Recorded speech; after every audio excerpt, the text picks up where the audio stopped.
अजहर, तुम्हें तो सबकी फिक्र रहती है। पहले मेरी और फरियाल की फिक्र करते थे और अब उनकी। भाभी एक्चुअली वो सीरत भाभी बहुत बीमार हैं और जीनिया को भी उनको कोई परवाह नहीं है। जरा अमेरिका जाकर बैठ गया। आज मैंने सिदरा को भेजा था उसकी तरफ। देखिए भाभी, अब सिदरा रोज रोज तो नहीं जा सकती ना उसकी तरफ। मेरी आपसे रिक्वेस्ट है भाभी कि आप उनकी तरफ आती जाती रहा करें। अजहर, तुम तो सब जानते हो ना,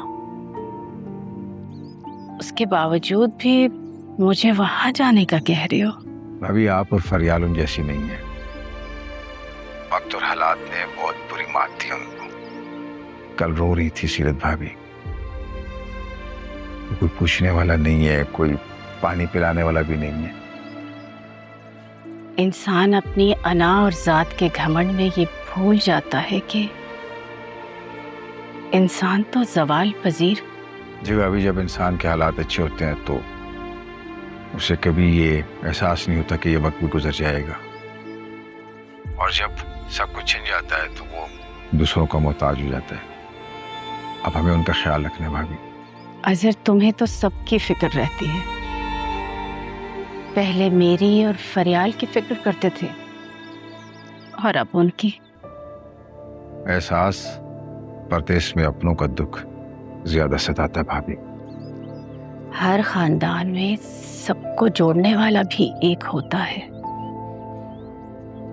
और तोड़ने वाला भी एक होता है। तुम जोड़ने वालों में से हो